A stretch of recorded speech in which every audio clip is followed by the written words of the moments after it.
Okay, everybody, welcome to the iSchools Colloquium with the School of Information for the University of Arizona.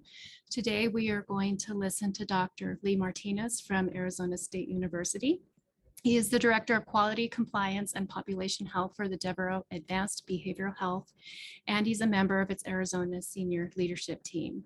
He's a faculty associate with Arizona State University's College of Health Solutions, where he was designated the distinguished graduate by the college dean in his graduating year. Dr. Martinez assists full-time faculty in teaching quality and performance measurement in healthcare and financial management and healthcare doctoral courses for the college. He also designs master's level courses for them. Over the last 22 years, and especially in the last 8 years, commercially available DNA tests have revolutionized traditional genealogy methodology, enabling the amateur genealogist to participate as citizen scientists in expanding the family tree of mankind. And Dr. Martinez will talk more about what citizen scientist means. This opportunity for DNA can disrupt professional standards in historical research and people's private lives. Intergenerational misinformation about family origins or even well-accepted families formed by adoption can be shattered by DNA test results. While DNA can validate the professional researcher's work, it is just as likely to invalidate decades worth of solid traditional research. Furthermore, most marketed type of DNA tests are not usually useful past the 5th generation, the very area where most amateur genealogists need the help with. This presentation introduces historians and genealogists to the importance of basic chemistry, molecular biology, genetics, population genetics, migration patterns, and socioeconomic patterns to complement historical research and DNA testing. All right. Thank you for that introduction. I will add, I'm a native New Mexican. I live in Gilbert, Arizona. I'm from northern New Mexico, so a lot of my examples I'm going to be giving today come from that background. But I'm confident that the examples I'll be giving are scalable to wherever you're from or whatever your background may be. Today, I'd like to briefly introduce the importance of educating genealogists and family historians and amateur researchers alike to be prepared to leverage DNA results, especially results coming out of Y-DNA data, which is a type of commercially available DNA test that some of you might not have heard of before. With new tools comes a responsibility to expand one's basic understanding of topics as varied as mentioned, chemistry, molecular biology, genetics, population genetics, human migration, the effect of socioeconomic forces on the growth of the body of knowledge being made available via this type of research, just to name a few. And then there's the ability to predict and address the emotional aspect of dealing with surprises or unwanted revelations, and the sociological forces that knowledge of this kind can unleash on a community in an area. So often we hear the term citizen scientist. We may think of amateur astronomy. That's what first comes to my mind anytime I hear this term. Butterfly counts and even art history. Citizen science is scientific research conducted in whole or in part by amateur scientists and is sometimes described as, quote, public participation in scientific research, close quote. So unlike well-known DNA products like Ancestry, 23andMe, and MyHeritage, which you may have seen on television, which is akin to checking a book out of a library, I'm going to be focusing today on different products that add new information to the body of knowledge, information never available before. More like going into a library and saying, I have this book that I wrote or helped provide data for, and I'd like to give it to this library. So well-known citizen scientists include Isaac Newton, Florence Nightingale, Benjamin Franklin, and even Charles Darwin. These are folks that they weren't scientists. They were naturalists, intellectuals, people who are just interested in the world and who gathered data and then drew conclusions or added to the body of knowledge. Now, granted, these are some big names, but I figured I would drop those. So a focus on family history has been around longer than writing itself, starting as oral traditions. As family trees go, the family tree of Confucius has been maintained for over 2,500 years and is listed in the Guinness Book of World Records as the largest extant family tree. Historically, in Western societies, the focus of genealogy was on the kinship of descent from rulers and nobles, often arguing or demonstrating the legitimacy of claims to wealth and power. Because royal lines are relatively well documented, finding a document that connects to a royal line is considered hitting pay dirt, if you will, for traditional genealogists. Noble lines are still an interest for many. So think about a vendor who offers you a family crest. Many consumers of this kind of product may not be aware that there are strict rules and guidelines around things like this. For example, surnames don't directly equate to a coat of arms. So this brings up an important topic. Many people live under a false narrative of who they are and where they come from. And I'll give some examples later of how this is causing debate in my own home state of New Mexico. Genetic genealogy can really cause cognitive dissonance to researchers unprepared for the results, or the general public on the receiving end of such research. In this photo here, this is the Palace of the Governors located in Santa Fe, New Mexico during the annual fiestas. And so during those fiestas, they put up all these coat of arms, and all of my ancestors over the last like 5 generations, their surnames are all on there. But you know, there's a little bit of information behind that, which we'll talk about a little bit later. So I addressed this topic back in 2018 when I did an interview for National Public Radio's program affiliate Latino USA. The story was picked up by the local news, and I ended up doing an interview with KOA TV based in Albuquerque. You see that Archuleta family crest there. It was something I had actually had an artist paint that for my mom and dad for their 50th wedding anniversary. Archuleta was Ascencio de Archuleta was a soldier who came in 1598 into New Mexico, and is the progenitor of that surname. And it's my mom's it's my mom's maiden name, and famous singer's last name, right? Then the DNA came out. This is a Basque family, so he comes from that part of northeastern Spain. But when we did the DNA for this line, it ended up being a Pueblo Native American line, which means that while we have the surname, some point in the last 300 plus years, there was what we call an NPE, non-paternal event, which is just a fancy word for saying something happened that it could have been adoption, could have been infidelity, could have been rape, could have been anything. Something happened along the way to cause that name to diverge to a different progenitor. And we're finding, well, I can tell you personally that 3/4 of my tree have had to be completely altered because of the type of DNA that I'll be talking about today. Genealogy received a boost in the late 1970s with the television broadcast version of the 1976 novel of Roots, the saga of an American family by Alex Haley. So his account of his family's descent from an African tribesman inspired many others to study their own lines. It stimulated interest in African American genealogy and an appreciation for African American history. So Haley spent the last couple of chapters of his book describing his family research methodology. And over the years, some have looked at his evidence and have found it lacking, and they've questioned it. But the fact is that DNA is now doing that same thing to the results of many traditional genealogists, overturning some of even the best of traditionally documented evidence. With the advent of the internet, the number of resources readily available to genealogists vastly increased, resulting in an explosion of interest in the topic.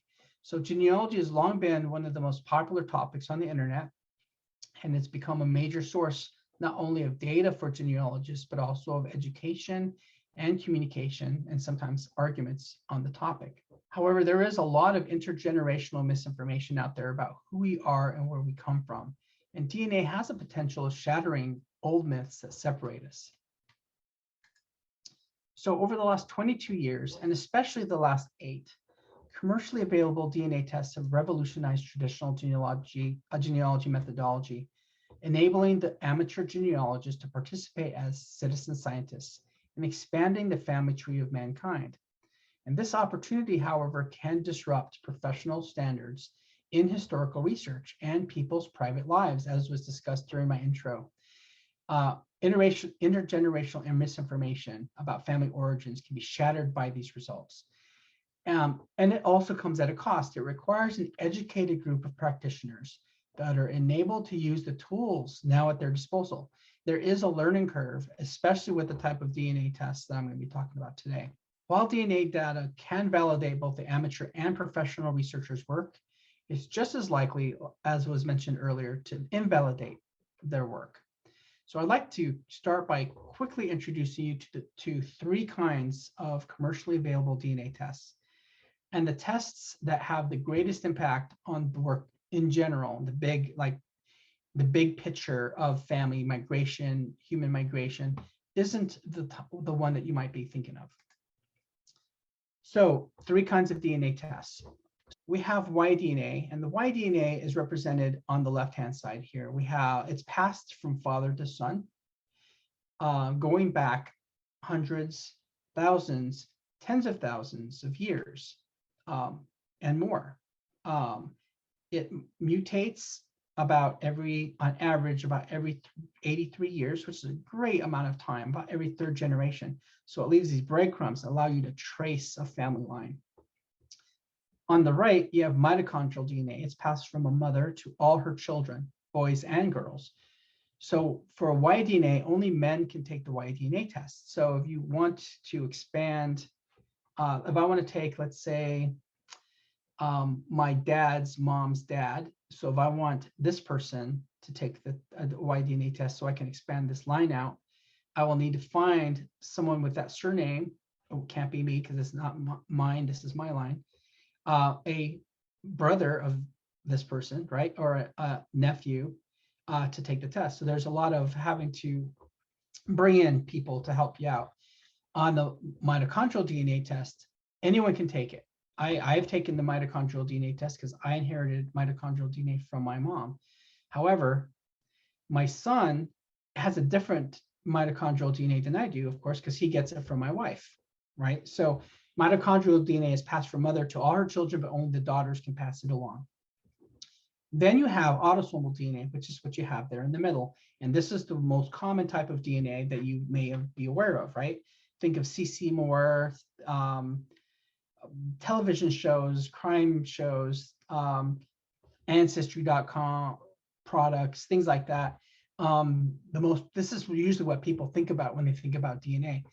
But for the avid genealogist, it's not a main tool. It's a kind of side tool you use on the side sometimes. It can also be very useful if you're adopted or if you're a newbie, if you're brand new and you don't have any genealogy. Autosomal DNA is a great way to start. But once you have that 5-generation chart completed, and the folks I work with, they've long since done that, right? They're working 200, 300, 400, 500 years out trying to solve investigatory questions. And autosomal DNA can't help them at all for reasons I will show. One more thing I want to mention. So autosomal DNA and Y-DNA is nuclear DNA, right? It comes from the nucleus of the cell. Whereas mitochondrial DNA comes from mitochondria, which, as you remember from Biology 101, is the power plant of the cell. So Tom Higgins, in his book, The World Before Us, this is a great book about Neanderthal and kind of research back 30, 40,000 years ago. He explains that mitochondrial DNA is like a glossy folio with a couple pages, whereas Y-DNA and autosomal DNA would be like the Encyclopedia Britannica. So it's a huge difference in size. However, because mitochondrial DNA goes back hundreds, thousands, tens of thousands, hundreds of thousands of years, like Y-DNA, and I'm assuming here that the mitochondrial DNA is more robust when they find ancient DNA in a grave or in a site. It's the mitochondrial DNA that seems to have survived long enough to be able to get a sample from. So if you're reading research on like Neanderthal, Denisovans, it's usually mitochondrial DNA research that you're reading about. Mitochondrial DNA and Y-DNA can be used within genealogical time, but Y-DNA more so. And you can see here on the left that that Y-DNA commercially available products are every couple of years, just the innovation is growing, the value that you're getting from the information from the tests is growing. Whereas mitochondrial DNA, really the tests you can get today are no more advanced than what was available back in 2005. All right, so let's talk about autosomal DNA. Now, this isn't a commercially available example, but since this was news last week, I figured I would bring it up. This is a good example of the limits of autosomal DNA. Autosomal DNA, which I will explain here shortly, can only go back about 5 generations, and then it's not useful anymore. You can't get data from it. So Sitting Bull was born in 1831, so 190 years ago. And so this is a good example of kind of the edge of autosomal DNA's reach. In this case, it's not like a commercial sample, right? There was actually a strand of hair, and a great-grandson of Sitting Bull. No one was believing him, his claims. So he had this test. Someone helped him take this test, and sure enough, total conclusion that he was the son of this person. Always in the news. That's just last week's news.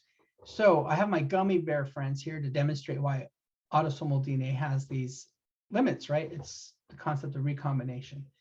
By that 5th generation, the DNA is recombined so much that it's just unreadable.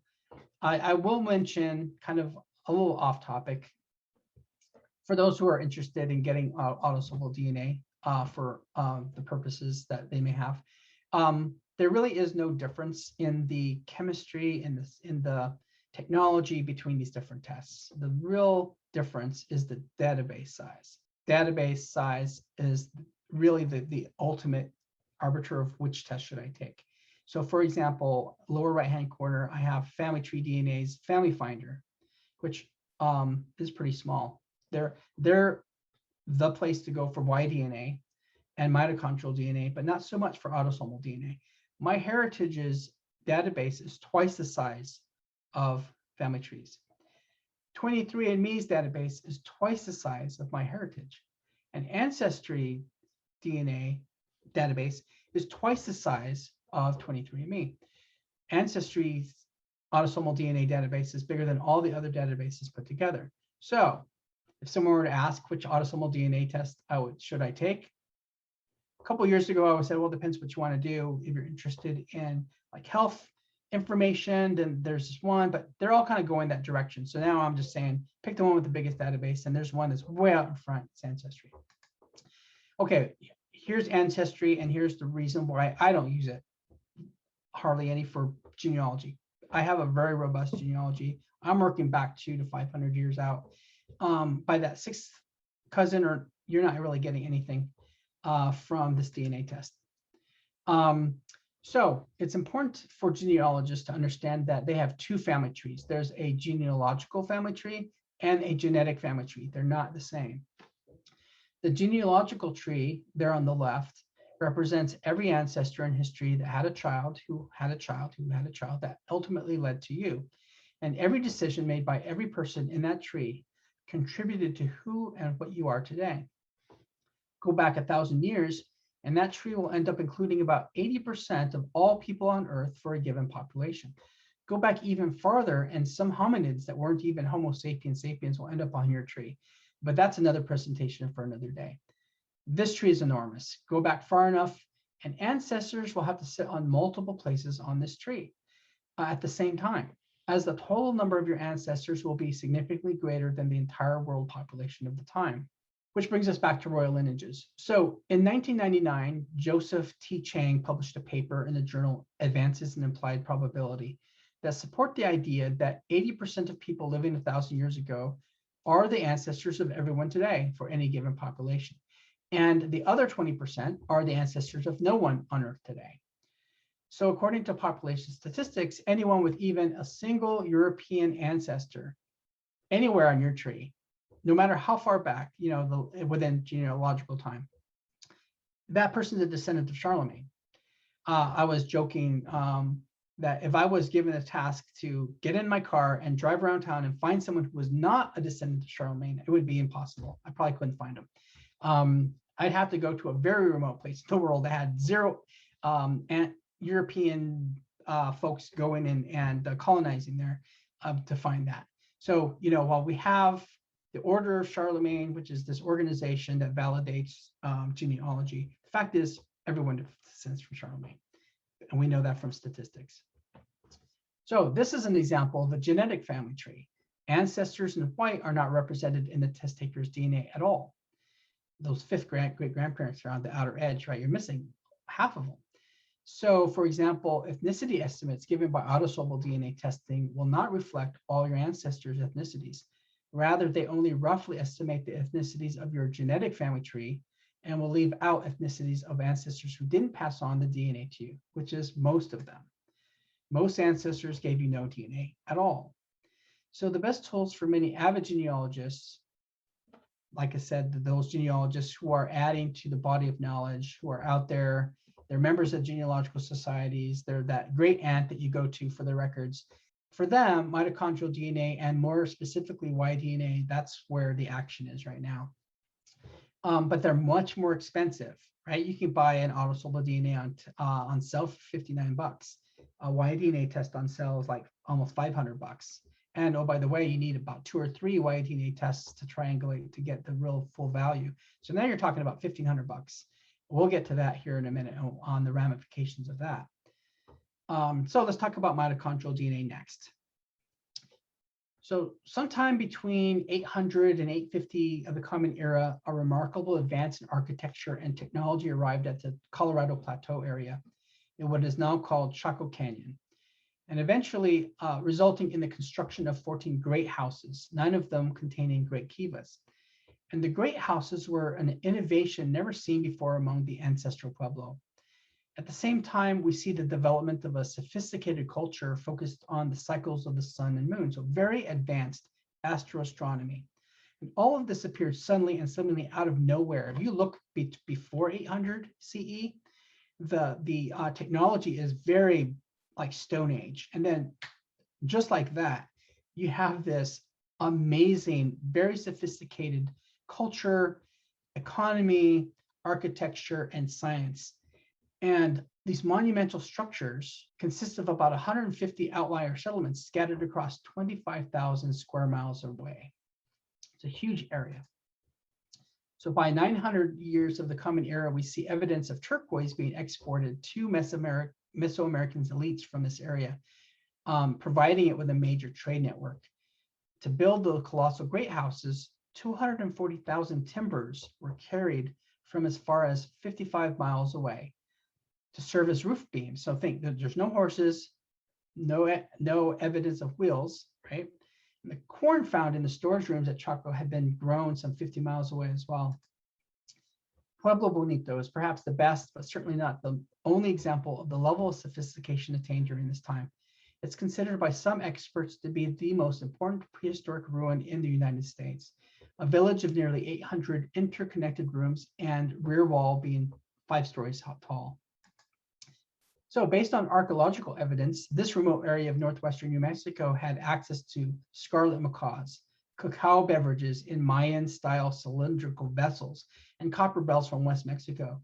There was no archaeological evidence of elite residential structures or other forms of social hierarchy. So there's really no way through archaeology to get a sense for who's leading this amazing civilization. However, the size and sophistication of the buildings and the wide trade networks pointed to a ruling class. It had to be a ruling class to orchestrate all this work and to import these goods. So whoever the ruling elite were, they left some incredibly impressive accomplishments. And the rise of this amazing civilization all stops with a sudden and complete abandonment around 1150 of the Common Era. And this is the foundation civilization of many of today's Pueblo Indians. So in 1896, archaeologists found the remains of 14 people in a burial crypt at the Pueblo Bonito site, along with what is considered the richest status burial ever found in the Southwest. So results of the mitochondrial DNA analysis on these remains was published in early 2017 on 9 of the 13 other elite remains, revealing a mitochondrial haplogroup B2Y1. So this is a diagram of a hypothetical Chacoan matriline, which was published in the 2017 article. So this was based on the mitochondrial DNA of the remains. This is a potential kind of how they were related to each other. A haplogroup is a genetic population group of people who share a common ancestor. So if you take a mitochondrial DNA test, you're going to get a haplogroup. I come from a B2 haplogroup. My haplogroup is B2A2.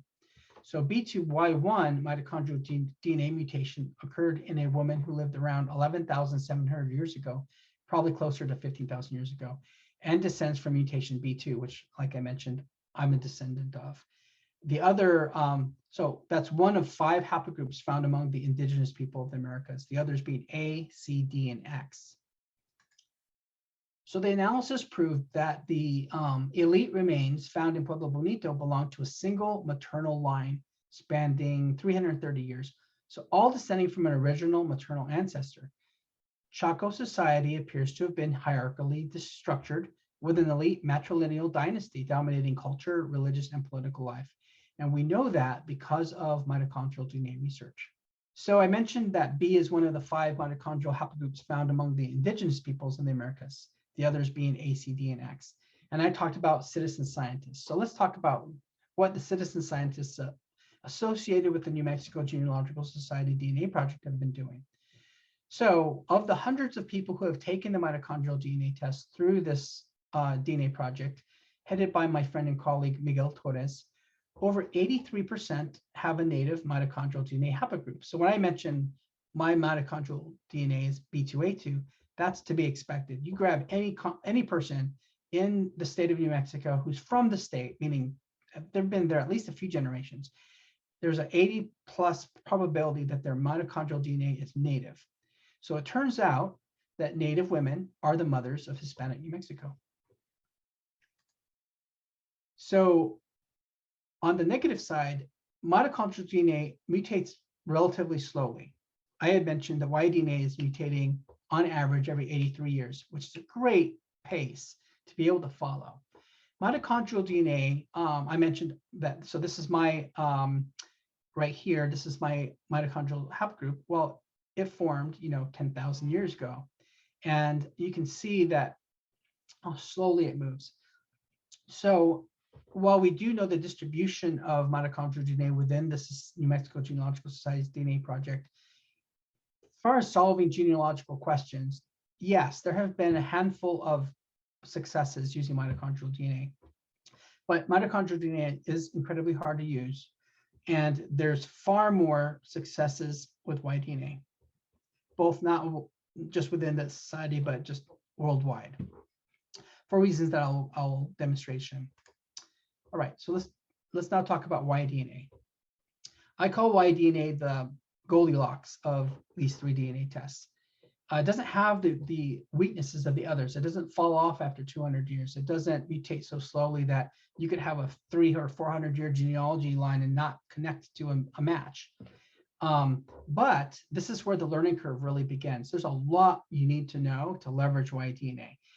And family tree DNA, which is really the only commercial DNA that's really putting out a lot of work here, they don't like package this for you. They give you the data, and then you're expected to make sense of it and to analyze it and to leverage it.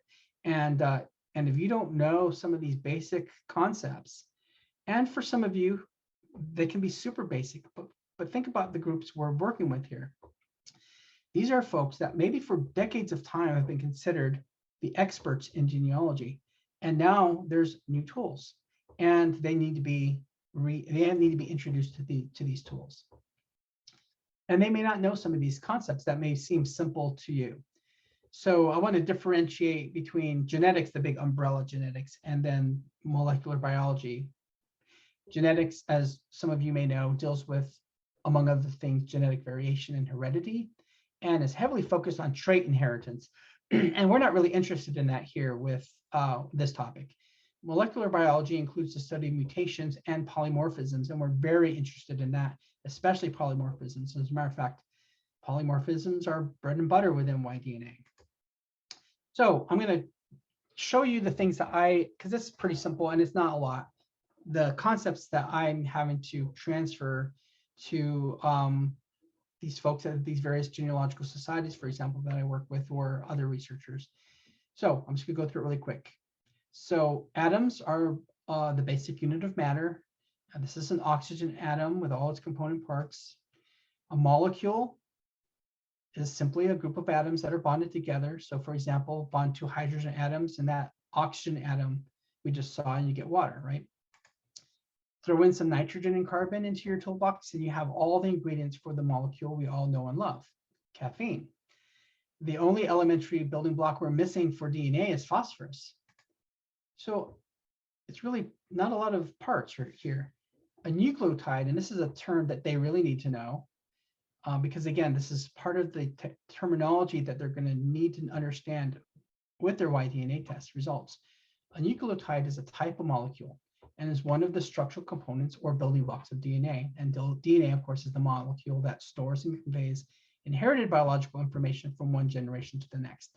So hydrogen, oxygen, nitrogen, and phosphorus, along with the carbon for the backbone, pretty simple.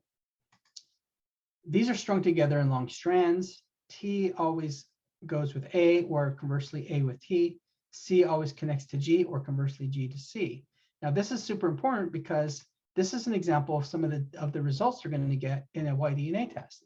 So what does this is actually a result I got. So this is me. So what does this tell me?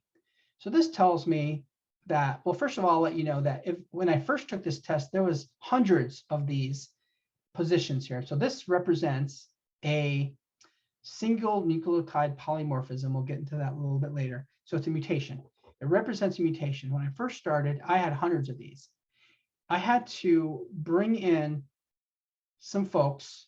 I recruited my dad and then a third cousin twice removed, and then a fifth cousin, all within the same patrilineal line. So of course, you have to have a pretty robust genealogy to pull that off, to take this Y-DNA test. And the result of all of that collaboration with my network was this. And this is, let me interpret this for you. What this means is that on my Y-DNA at this location, so think about an address book, right? There was a mutation where the A that my dad, my grandfather, my great-grandfather, my third patrilineal cousin, my brother, my nephews have, in me switched to a C. I had a mutation. And each of these reads here represents multiple, it's a quality, this is a sense of quality. How many times did we read this, and how many times did it come out on this location right here? Did it come out as a C? And yep. And so you can kind of see that, I mean, they don't explain this. They just throw this out there at you. If when I had 200 of these, they didn't tell me that, oh, in order to get it down to that one mutation that's you need to recruit these different people. And there's a method to this that has to be explained by somebody. And this is a role that I try to play within the different genealogical societies, especially within the Southwest. Okay, so these strands, we're getting back to DNA here, these strands are paired up and wound into larger structures called chromosomes. Humans have 23 pairs of chromosomes, so 23andMe, if you will, that will make up our genome. And a genome is the complete set of genetic information in a person.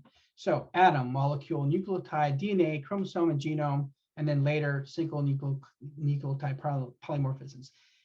If they understand that, if they can understand what that is, then they have the foundation now to be able to interpret, have a conversation of understanding with someone like myself about their Y-DNA results. Very different from an autosomal DNA like ancestry, right? Get ancestry, you don't need any help. It's kind of like, here you go.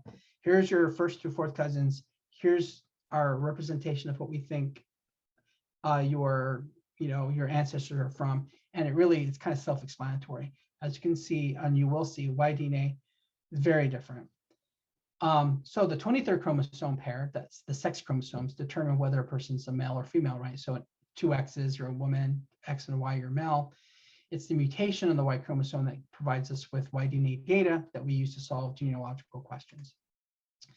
All right, so again, think about the population that we're working with here. Some of the questions I get into my presentations are, oh, you have this mutation. Can you give it to somebody?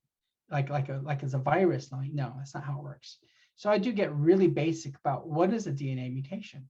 And so have a little fun and say, no, you're not going to be, I wasn't recruited by the Marvel universe to enter their group of people because I'm a mutant. It's not like that. That's science fiction. In real life, a mutation won't give you superhuman strength or the ability to read people's minds. So don't get excited about that. And then I'll explain what it is. When a body makes new cells, it doesn't make many mistakes, but nobody's perfect, right? Mistakes do happen. Sometimes when the genome, which they now know what a genome is, right, is copied to make a new cell, a single base pair either gets left out, added, or substituted. And in my case, a C was substituted for an A. It is this last type of mutation, a single base pair substitution, occurring in the Y chromosome that we're interested in. Single base pair substitutions create a type of mutation called the SNP, or like I mentioned, single nucleotide polymorphism. It's just easier to say SNP. And it's fundamental to autosomal DNA tests as well as Y-DNA. Mitochondrial DNA is different. So there are around 10 million SNPs in the human genome, which account for many genetic differences between you and everyone else. And some SNPs account for differences in appearance. Others can affect how we develop diseases or respond to drugs. But the vast majority of SNPs lead to no observable difference between people whatsoever. And this includes the type of mutations used in DNA testing. So don't get freaked out, population I'm talking to, if you end up finding out that you have a mutation. It's simply a marker. So, and that's the point. Every man on the planet carries a Y chromosome, which was carried by his biological father and that father's biological father and so forth. And it's passed down. And this is a piece that I really want to spend time with them explaining, because this is so important. A record of all previous mutations gets passed along. So every man carries the full mutation history all the way back to Y Adam. So I mentioned on average, 83 years a new mutation occurs. So, and I just happened to be the lottery winner, right? I had a mutation. And in another 2-3 generations on average, I'll have maybe, if I have male descendants that survive me, may have a new mutation. But my mutation includes everything that my dad has, all the way back to Y-DNA Adam, the whole history, the entire encyclopedia of mutations, plus one, right? My great-grandson will have everything plus two, because it will have everything I had plus mine plus theirs. And that's the way it works through time. And it will continue to grow, and that book will continue to grow.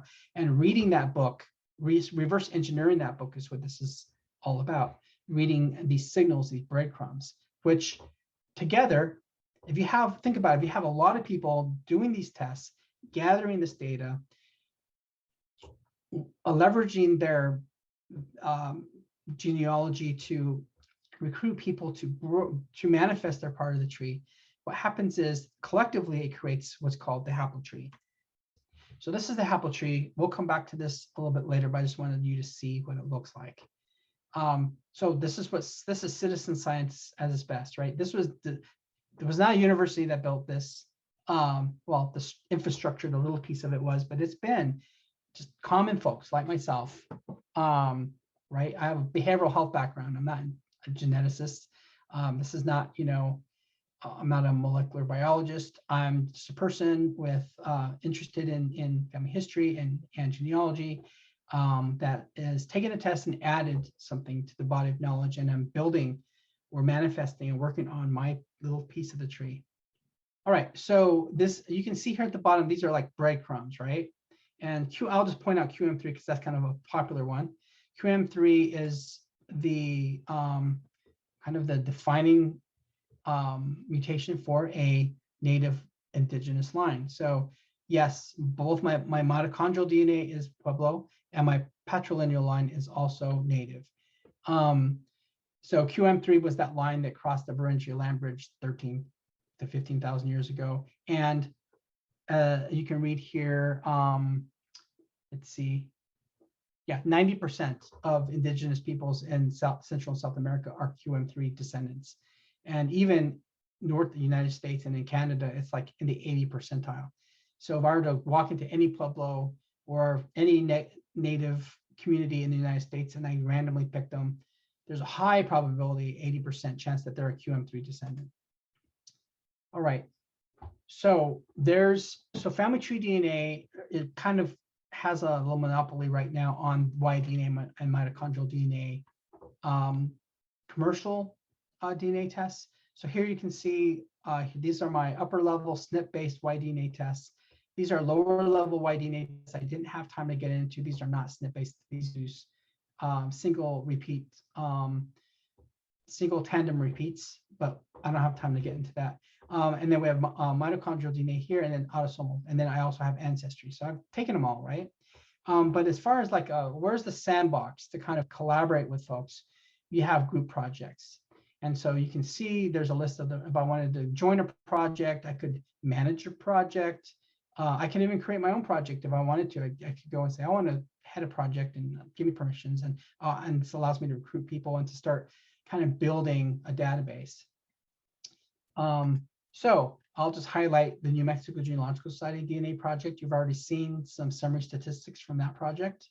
And these are projects that I'm involved in. There's thousands, I think like 20,000 projects out there that you can join. They all have like a website like this, and then you can add as soon as you join, your DNA gets uploaded, and then it becomes part of this body of knowledge of DNA results that you can find. So let's talk about, I want to switch topics a little bit and talk about inclusion. What does now that we know what the different DNA tests are and what's out there and the level of kind of knowledge you need to even play in this field, how is it, what's the effect, especially when I mentioned how expensive Y-DNA and mitochondrial DNA tests are. I know, by the way, there's a family tree of womankind. There's a family tree of the mitochondrial built as well. It's much smaller, but it's being built over time.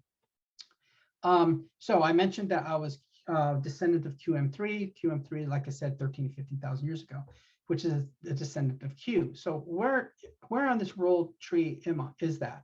Well, if you were to look right here, this tiny sliver, you can almost barely see it. That's Q, very tiny. So then let's look at like sub-Saharan Africa, right? All of Africa minus North Africa. And you have, let's say, A, B, and D. Look how tiny that is.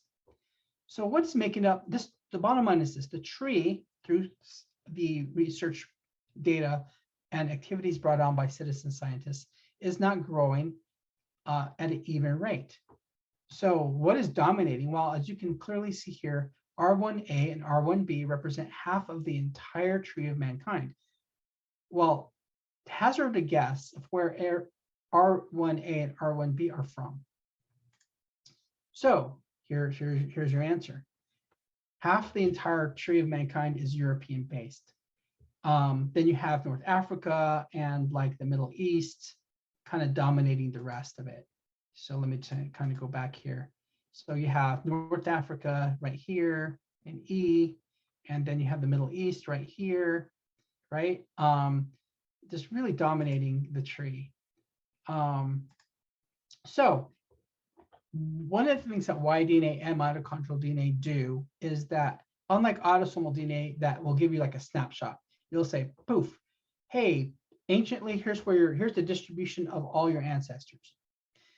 Y-DNA and mitochondrial DNA actually give you a migration path through time. So it's not a snapshot. It's literally, as you go back in time, you can rewind the movie and it goes, and you can literally fall back. But the detail that you get is proportional to the growth of the tree, because it's the database that's driving this. So I mentioned that I'm QM3, and this is the level of migration that I get, which is nothing, right?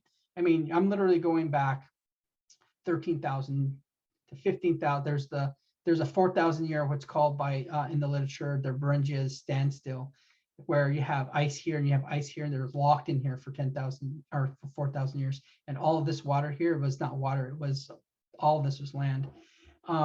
Anyway, but the bottom line is we're 20,000 years, right? 13 to 15,000 years, and then it's in the Americas. But how did it get to the Americas? You know, at what speed, through what path? I have my breadcrumbs. I want to follow it, but I can't. Now I can in genealogical time, because I, as a citizen scientist, I'm working from the bottom up. I'm working from me and I'm working backwards. So I know exactly where my patrilineal line went from year to year, going back 300, 400 years, but only because I have the genealogy and I've done the Y-DNA research and I've collaborated with cousins and I've done all of that. And so I'm building that. I'm building my piece backwards, back in time, but it's a heavy lift because I'm starting from scratch. I started with nothing, and now as the tree manifests itself, it's because of me and my work. It's a lot because I come from that tiny unrepresented piece. So let's look at another line. Let's look at J2. J2 is Turkey, Israel, Greece, right? So as you can see, J2 right there in the blue in the middle. So this is my Trujillo line. This is my maternal grandmother surname. My paternal grandmother was a Trujillo, so this is my maternal grandmother's father's line. And so I have some pretty good, I can see through the Paleolithic, Mesolithic, and so forth. I can see where that line is going. And then in the Iron Age, it's in kind of along the Black Sea. And then in modern times, it's in Spain. Well, how in the world did it get between 480 BCE and let's say 1600? How did it get from point A to point B? I don't know yet. As the tree grows, as more data comes in, I'll be able to fill in those points. But this is far more detail than I got with Q. All right, and this is Team Trujillo. This is a patrilineal genealogy. So every person at the bottom, this is their father and their father and their father. Now, here's the thing. This person takes the test and they only have, this is how small their genealogy is. They can go back to their great grandfather, but they know absolutely that they descend from this progenitor, right? You have folks over here that none of these lines here connect to the progenitor, but we know everyone in here descends from this progenitor. And how do we know that? We know that because we have the single nucleotide polymorphism history of that line. So this is a SNP version of that same tree I just showed you. And this mutation here represents Cristobal de Trujillo, who lived in 1626, right here. And so everybody descends from him. And these are all the different mutations that are occurring. Just to give you a sense of scale. So again, this is 1626 right here. You could date this haplogroup JM7444 is about 2,500 years old. And then it just keeps going back. All right, so that was J. So now let's look at that was J2, right? Now let's look at R1b. What would an R1b line look like? So this is my Sanchez line. This is my paternal grandmother's line. My paternal grandmother was a Sanchez, and a lot of detail. Unlike the other one where I'm here and then 1,000 years later I'm in Spain and I don't know the migration path. Here I do. I can follow it all the way through, and so that you get more. So when people ask, is it worth all that money to get the Y-DNA test? My response is it depends on the team. It depends on the folks that are around you in small time. Like now, if you're part of my team, even though I'm underrepresented on the world tree, because I've been working on this for a couple of years and I've built it out. Yeah, it's well worth your time to join my team because we've been at it. But there are others that you can spend all this money and have nothing, and you'll have to be the pioneer. You're going to have to start building and moving backwards in time from the bottom up. This is Team Sanchez, and the problem with Team Sanchez is that this is the only person that's taken a big Y, like a SNP-based Y-DNA test. All these other folks have only taken lower level singular tandem repeat tests, and therefore I'm very data poor. And really it's trying to convince these folks to spend that money because I can't fund it all by myself. Hey, I need your data because I need to build, I need to work on my part of the tree. And then and because it's so data poor, you have this situation where this is the line that I'm associated with, and this haplogroup here is 1,700 years old, which is not going to tell me anything, right? It's too far away. 1,700 years does not help me with genealogy. So Y-DNA, super powerful for within genealogical time if you have built out your tree and it takes work. So let's talk about switching gears.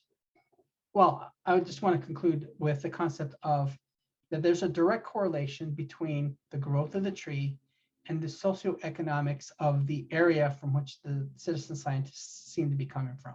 So it's not growing equally, and so there's an inclusion and equity issue going on there. So let's talk about basic statistics, because again, if you want to read this and interpret this, and you notice I'm putting dates, right? Well, I'm putting dates because I can use some statistics, and there's some peer-reviewed journal articles out there that help us kind of figure out how to use statistics for this. Yet the population I'm working with maybe have never taken a statistics class. So when I tell them things like, yeah, a SNP occurs on average 83 years, but there's a big range. Well, then I have to explain that to them because they don't understand standard deviation. They don't understand the fact that the bigger the sample size, the tighter around the central tendency it gets.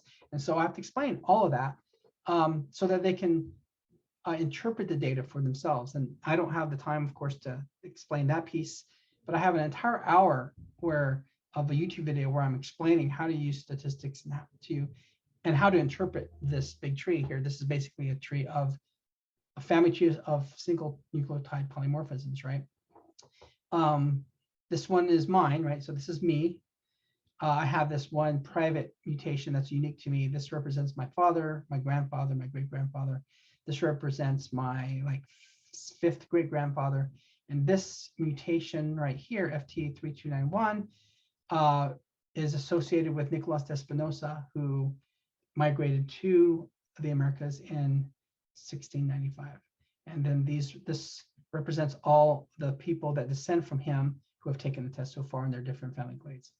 But there's just a lot to unpack here, which we don't have time to go into, but I just want to express that there's a lot of education that needs to happen, because there's no, I mean, if you're to go to the help desk or the library to help understand it, it doesn't even come close. It's like a couple sentences to explain it, but then you really need a lot of time.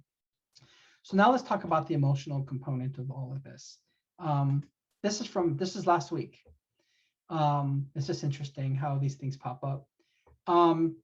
It can really mess with you, and it can cause a lot of anger, both within a family, within a community, and within an area of the country. So this is a Facebook group posting, and this is from Mr. Valdez, and he says, "I can't help but think that my progenitor, Hernan Martinez Serrano, looked like the Spanish soldier early in our New Mexico history." So Hernan Martinez Serrano was, remember I mentioned Ascencio de Archuleta was a sergeant in this 1598 expedition to New Mexico. Well, Hernan Martinez Serrano was also a sergeant in that same expedition, and he's the progenitor of the Martinez family of New Mexico, the surname I have.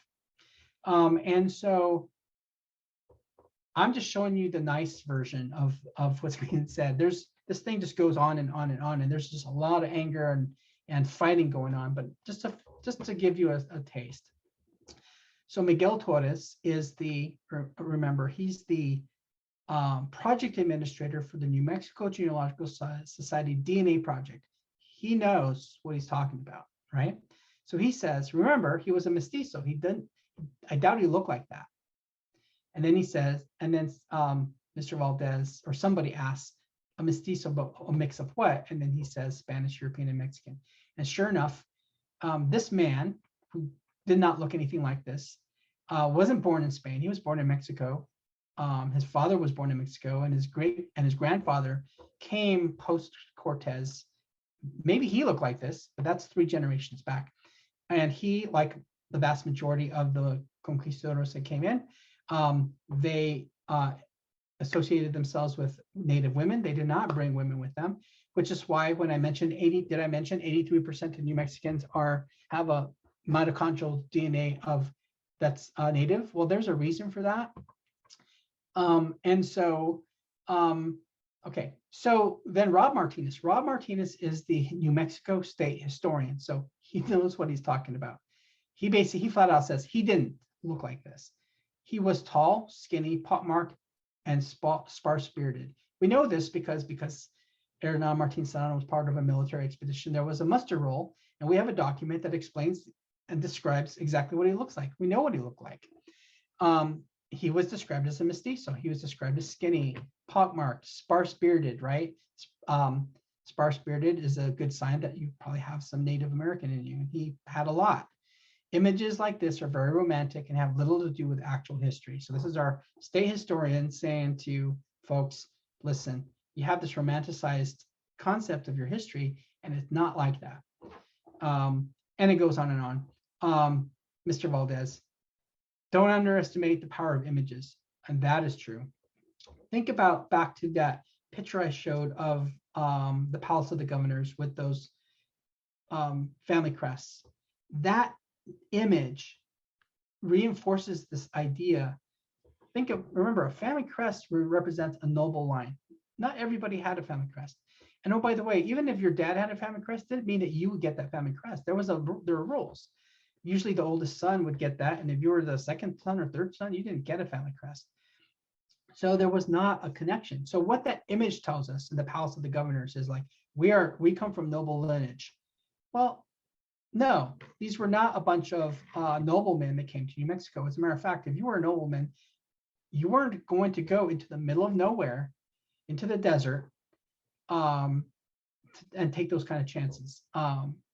That's not the type of group that would be doing that. And so you have in my home state, this is pretty recent, right? The removal now of kind of historical icons that would represent that narrative. Now, I have mixed feelings about this. I can see both sides. And as I look at both sides talking past each other, there's just a lot on both sides of misinformation.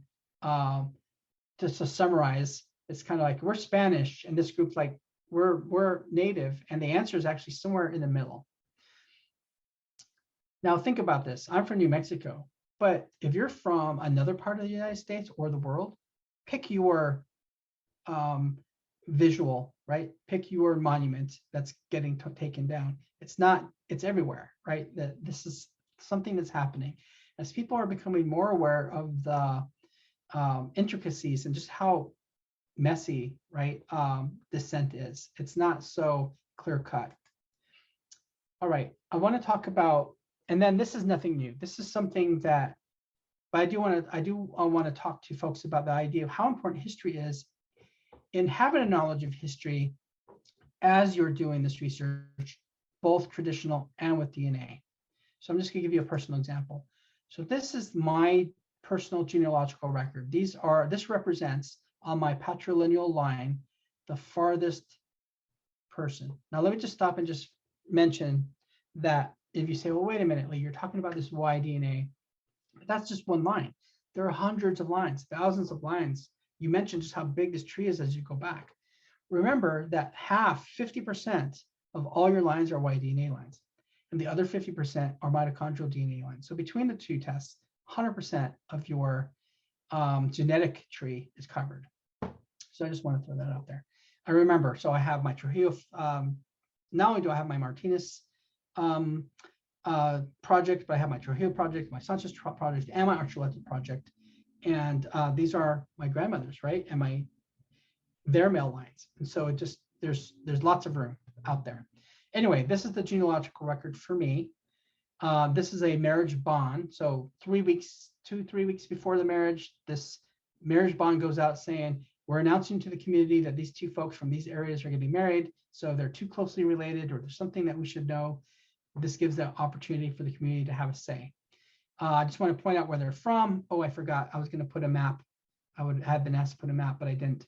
So I'll just have to describe it for you. Northern New Mexico, think of Santa Fe, about 30 miles north of Santa Fe, you have Santa Cruz, and maybe 10 miles up from Santa Cruz, you have Chimayo. Think of Santa Cruz as the main hub town, and Chimayo as being like the outlying farm group to this. But this is where they're from. And here's the marriage record. And between the marriage record and the bond, I know the next generation back.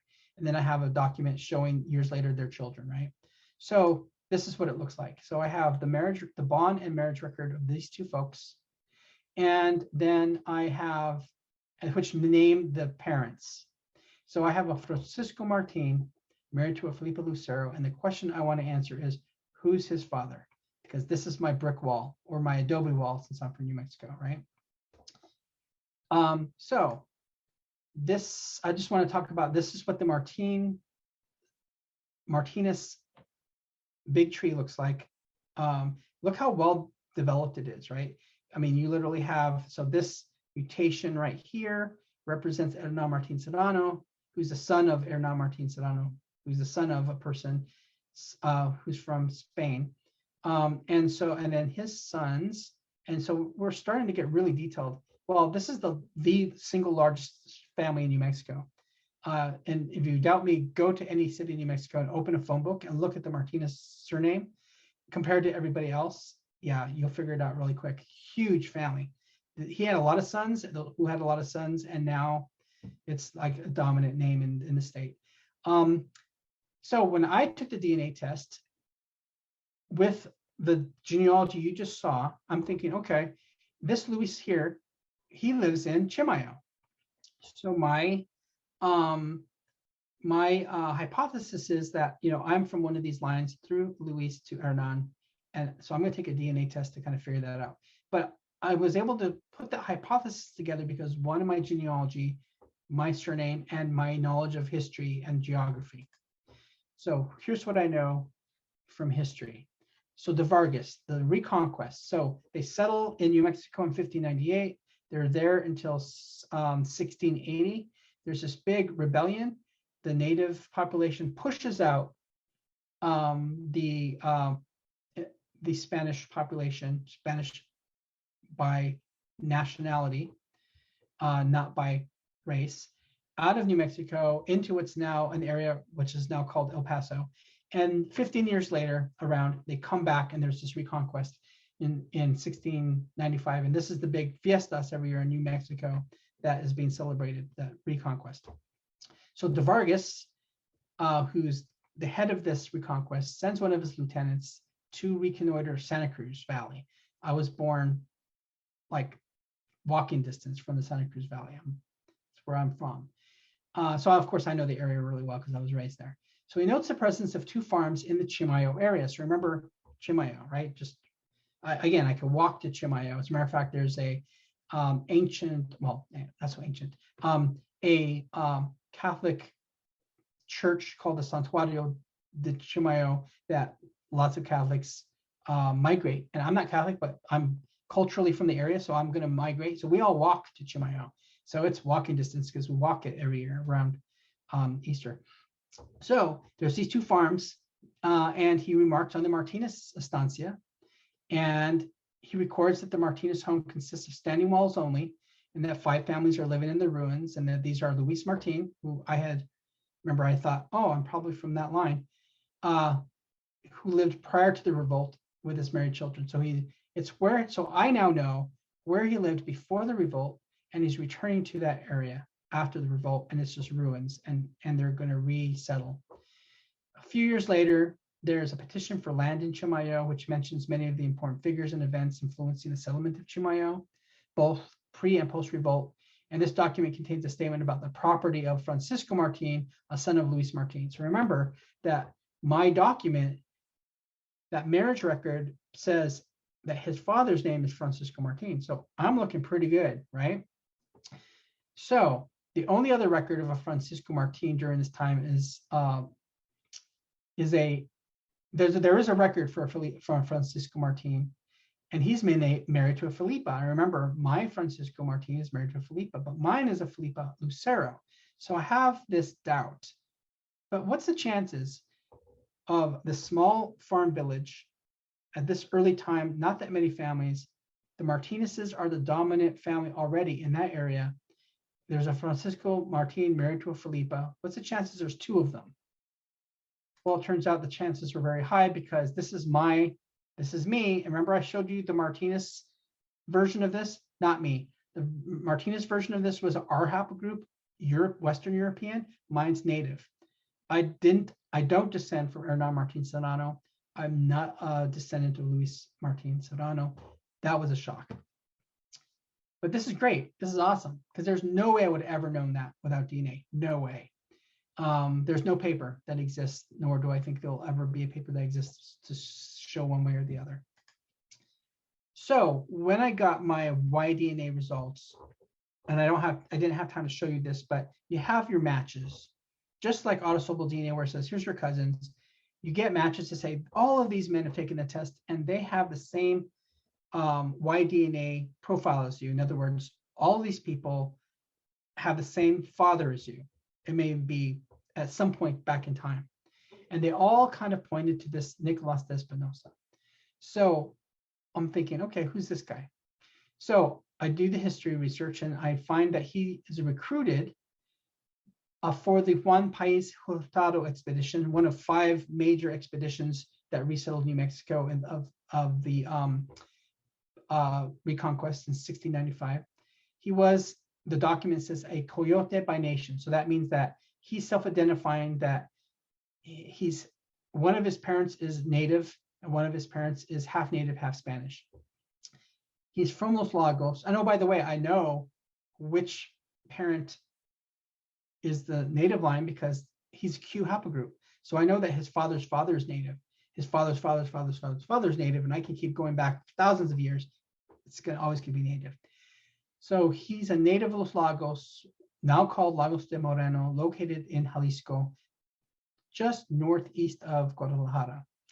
He was 22 years old, so so he was born in around 1673, and he's described as having straight black hair and scarred by smallpox. It's interesting, a lot of people scarred by smallpox back then. He has this. He's in West Mexico. He comes with this expedition into New Mexico in 1695 for the Reconquest. He settles in Santa Cruz. In year 1 of the Reconquest. He's in Santa Cruz. There's a marriage record, and then he settles where? Chimayo.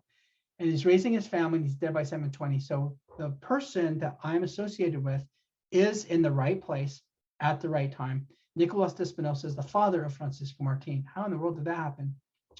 Probably an MPE. So Nicolas de Espinosa probably fooled around, which by the way, he did a lot of, because there's a lot of people with a lot of different last names that descend from this guy, with a Martin Sedano woman. And that boy, for whatever reason, chose to take the Martinez surname. I would have.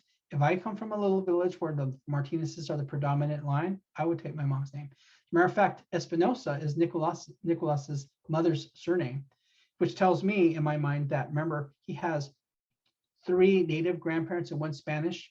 I'm betting that that Spanish ancestor was his mom's dad. Why? Back then, there was a caste system in Mexico, just like there's a caste system in India. People don't realize there was a caste system in Mexico. If I was a person born back in 1673 and I had 1 grandparent that was Spanish, I'd probably take his surname because there are socioeconomic reasons to do that. So question answered. All right. So I do want to then now move topics again to talk about, well, we have citizen science. Citizen science works within a framework of academia, right? If I'm a amateur astronomer and I discover a comet, I'm going to call a university. Someone's going to find out about this, right? And I'm like, name that comet after me. So there's a lot of projects out there that, and every time they dig up new bones, Viking bones, whatever, I get really excited. I'm like, take the DNA test. So there's a lot of stuff going on that's also adding. So that tree isn't just being built by citizen scientists, right? There's a lot of science going on, hard science going on, lots of projects, but most of the data is coming from just the common folks taking those tests. And there's tons of like Facebook groups out there that are talking about this and kind of sharing information. And I'm involved in all of these. Okay, so that I'm like an hour and 15 minutes into this. And so there's so much to talk about, so much detail. All I could do is kind of skim like the top of all of this stuff. But hopefully this was informative and it gave you some information about kind of this field and this area and the necessity of kind of educating this new generation and the old generation of genealogists on the new tools that are available to them. Thank you. Thank you, Dr. Martinez. I'm going to let other people ask questions first, and then I've listed a few questions that I would anticipate other people perhaps having, but I would like to have other people ask those questions first. Okay.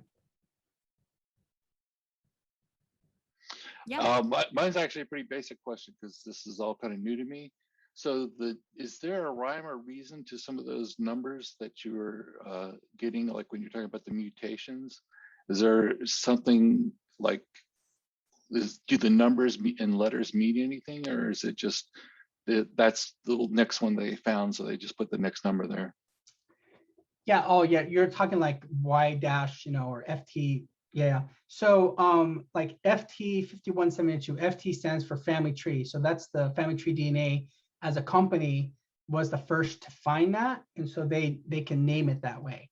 So there's others that are found through academia, like QL663. I fall under QL663, and L was a researcher, and that represents that researcher's name.